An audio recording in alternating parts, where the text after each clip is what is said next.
केंद्रीय बजट 2025-20 की मुख्य बातों की प्रशंसा करते हुए प्रधानमंत्री नरेंद्र मोदी ने केंद्रीय वित्त एवं कॉरपोरेटर कार्य मंत्री श्रीमती निर्मला सीतारमण ने आज संसद में केंद्रीय बजट 2025 से 26 पेश किया। बजट की मुख्य बातों पर प्रधानमंत्री नरेंद्र मोदी ने कहा कि इस बजट का किसानों से लेकर हर क्षेत्र में नीचे वर्ग के लोगों को भी फायदा मिलने वाला है। 140 करोड़ भारतीयों की आकांक्षाओं का बजट है। ये हर भारतीय के सपनों को पूरा करने वाला बजट है। हमने कई सेक्टर्स युवाओं के लिए खोल दिए हैं।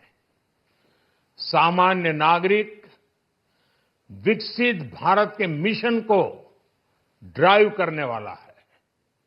ये बजट एक फोर्स मल्टीप्लायर है। ये बजट सेविंग्स को बढ़ाएगा, इन्वेस्टमेंट को बढ़ाएगा, कंजम्पशन को बढ़ाएगा और ग्रोथ को भी तेजी से बढ़ाएगा। मैं वित्त मंत्री निर्मला सीतारमण जी और उनकी पूरी टीम को इस जनता जनार्दन का बजट, पीपल्स का बजट, इसके लिए बहुत बहुत बधाई देता हूं। साथियों, आमतौर पर बजट का फोकस इस बात पर रहता है कि सरकार का खजाना कैसे भरेगा, लेकिन ये बजट उससे बिल्कुल उल्टा है।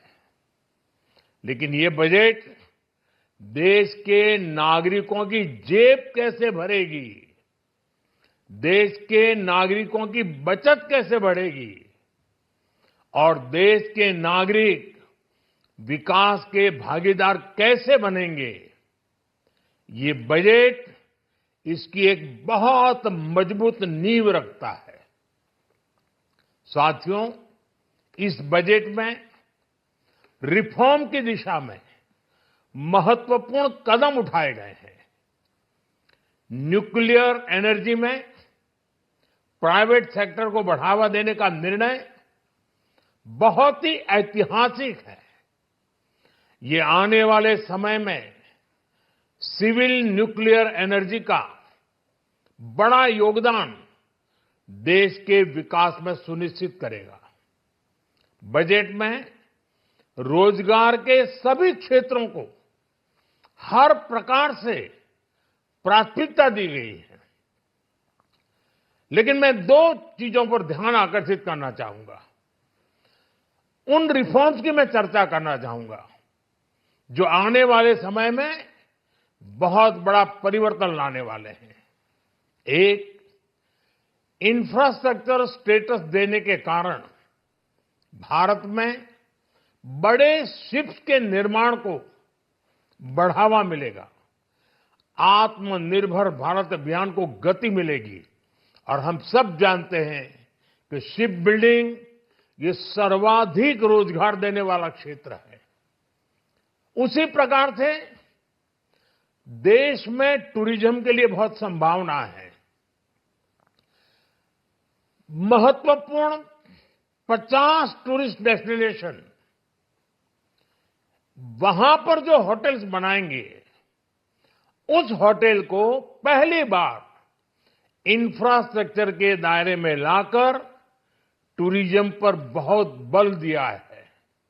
इससे हॉस्पिटैलिटी सेक्टर को, जो रोजगार का बहुत बड़ा क्षेत्र है, और टूरिज्म जो रोजगार का सबसे बड़ा क्षेत्र है, एक प्रकार से चारों तरफ रोजगार के अवसर पैदा करने वाला एक क्षेत्र को ऊर्जा देने वाला काम करेगा।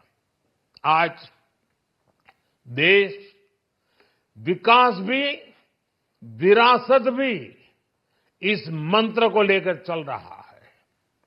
इस बजट में भी इसके लिए भी बहुत महत्वपूर्ण और ठोस कदम उठाए गए हैं। 1 करोड़ पांडुलिपियों के लिए, संरक्षण के लिए, मैन्युस्क्रिप्ट के लिए ज्ञान भारतम मिशन लॉन्च किया गया है। साथ ही भारतीय ज्ञान परंपरा से प्रेरित एक नेशनल डिजिटल रिपोजिटरी बनाई जाएगी। यानी टेक्नोलॉजी का भरपूर उपयोग किया जाएगा और हमारा जो परंपरागत ज्ञान है उसमें से अमृत निचोड़ने का भी काम होगा। साथियों, बजट में किसानों के लिए जो घोषणा हुई है वो कृषि क्षेत्र और समूची ग्रामीण अर्थव्यवस्था में नई क्रांति का आधार बनेगी। पीएम धन धान्य कृषि योजना के तहत 100 जिलों में सिंचाई और इंफ्रास्ट्रक्चर का डेवलपमेंट होगा। किसान क्रेडिट कार्ड की लिमिट 5 लाख तक होने से उन्हें ज्यादा मदद मिलेगी।